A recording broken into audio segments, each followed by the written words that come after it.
सबसे पहले मैं राष्ट्रपति जी का आभार व्यक्त करना चाहता हूं कि आज वो स्वयं एयरपोर्ट पर मुझे रिसीव करने के लिए आए थे। बिजनेस लीडर के साथ इतना बड़ा राउंड टेबल उन्होंने ऑर्गेनाइज किया, मैं इसके लिए बहुत आभारी हूं। उन्होंने मेरे लिए और हमारी पार्टनरशिप के लिए जो सकारात्मक विचार रखे हैं, मैं इसके लिए भी आपका हृदय से बहुत बहुत धन्यवाद करता हूं। फ्रेंड्स, 23 वर्षों के बाद भारत के प्रधानमंत्री का साइप्रस में आना हुआ है और सबसे पहला कार्यक्रम बिजनेस राउंड टेबल का हो रहा है। ये एक संकेत है कि भारत और साइप्रस के संबंधों में आर्थिक जगत से जुड़े लोगों का कितना महत्व है। आपके विचारों को मैंने बहुत गौर से सुना है। भारत साइप्रस आर्थिक संबंधों के लिए आपकी प्रतिबद्धता को मैंने महसूस किया है। आपके विचारों में सिर्फ संभावना ही नहीं, संकल्प को भी मैं महसूस कर रहा हूं। यह स्पष्ट है कि हमारे संबंधों में आगे बढ़ने की अपार संभावनाएं हैं।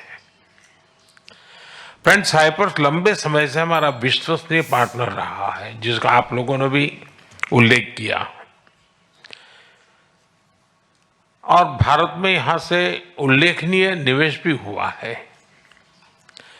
कई भारतीय कंपनियों ने भी साइप्रस में,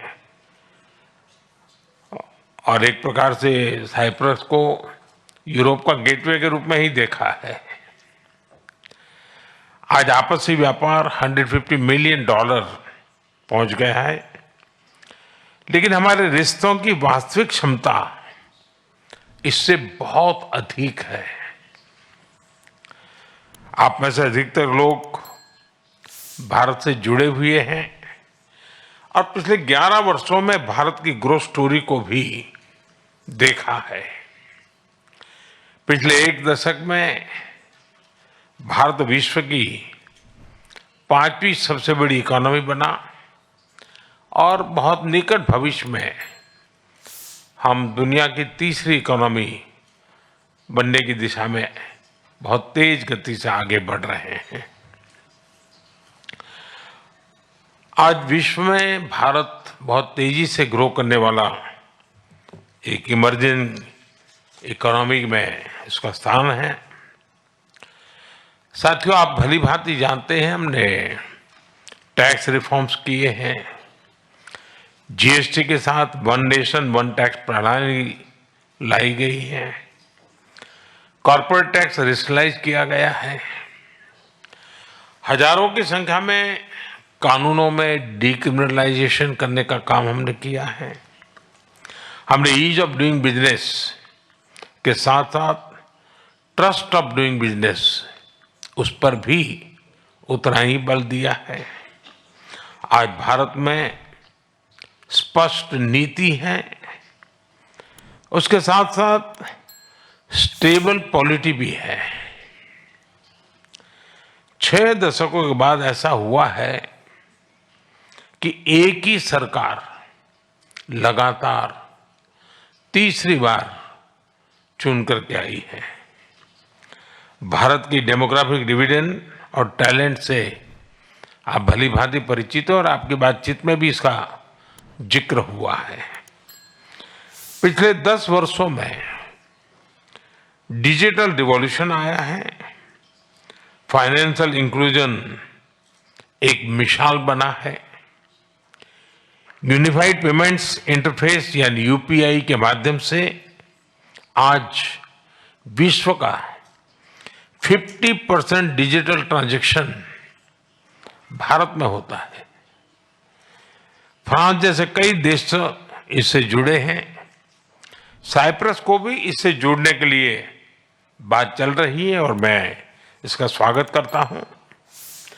भारत में फ्यूचरिस्टिक इंफ्रास्ट्रक्चर के विकास में हम $100 बिलियन से अधिक का सालाना निवेश कर रहे हैं।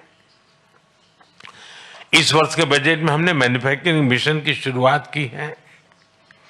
विश्व में वैक्सीन्स, जेनेरिक मेडिसिन्स और मेडिकल डिवाइसेस के मैन्युफैक्चरिंग में भारत वर्ल्ड लीडर्स में से एक है। मैरीटाइम और पोर्ट डेवलपमेंट पर हमारा फोकस है। हम शिप बिल्डिंग और शिप ब्रेकिंग को भी प्राथमिकता दे रहे हैं।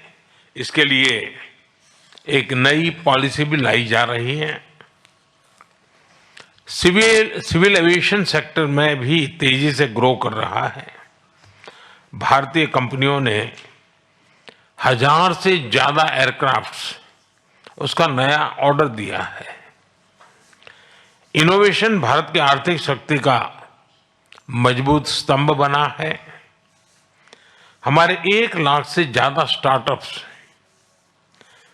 सिर्फ सपने नहीं, समाधान बेचते हैं।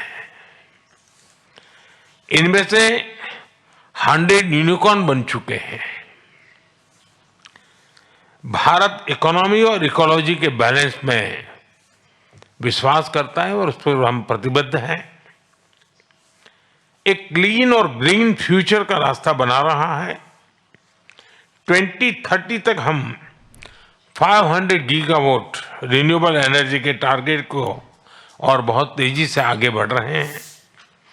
ग्रीन शिपिंग के विकास और 2030 तक रेलवे को 100% कार्बन न्यूट्रल बनाने को और तेजी से काम कर रहे हैं। AI mission, quantum mission, semiconductor mission, critical mineral mission, nuclear power mission हमारी ग्रोथ इंजन के नए इंजन बन रहे हैं। मुझे जानकर खुशी है कि साइप्रस की स्टॉक एक्सचेंज और एनएसई ने मेरे होम स्टेट गुजरात में गिफ्ट सिटी में सहयोग पर सहमति बनाई है। साइप्रस एक प्रसिद्ध टूरिस्ट डेस्टिनेशन है। भारत में भी हम डेस्टिनेशन डेवलपमेंट और मैनेजमेंट पर बल दे रहे हैं। हमारे टूर ऑपरेटर्स के बीच नजदीकी सहयोग विन विन हो सकता है। ऐसे कई और क्षेत्र हैं जिनमें आपसी सहयोग के लिए बहुत ही पोटेंशियल है। फ्रेंड्स, पिछले महीने भारत और यूके के बीच एक एम्बिशियस एफटीए पर सहमति बनी है। अब हम भारत और यूके के बीच फ्री ट्रेड एग्रीमेंट को इस साल के अंत तक संपन्न करने के लिए प्रतिबद्ध है। इसकी नेगोशिएशन में गति आई है। इसका लाभ आप सब साथियों को अवश्य मिलेगा। मैं भारत, साइप्रस और ग्रीस बिजनेस और इन्वेस्टमेंट काउंसिल की स्थापना का स्वागत करता हूं। यह एक बहुत अच्छा इनिशिएटिव है और आर्थिक सहयोग का महत्वपूर्ण प्लेटफॉर्म बन सकता है। फिर अब सभी ने जो विचार रखे हैं, जो सुझाव दिए हैं, उनको मेरी टीम ने नोट किया है। हम इन पर एक्शन प्लान बनाकर फॉलोअप करेंगे। मैं आपको भारत आने का निमंत्रण भी देता हूं। अंत में मैं एक बार फिर राष्ट्रपति जी का धन्यवाद देता हूं। उन्होंने इस मीटिंग के लिए अपना समय निकाला। इस राउंड टेबल को सुयोजित ढंग से आयोजित करने के लिए मैं Cyprus chamber of commerce and industry और इन्वेस्टमेंट साइप्रस का भी आभार व्यक्त करता हूं। आप सबका बहुत बहुत धन्यवाद। देखते रहिए स्वदेश न्यूज। अगर आप इस वीडियो को सोशल मीडिया हैंडल फेसबुक या इंस्टाग्राम पर देख रहे हैं तो हमें फॉलो करें। अगर यूट्यूब पर देख रहे हैं तो सब्सक्राइब करें और बेल आइकन दबाना ना भूलें।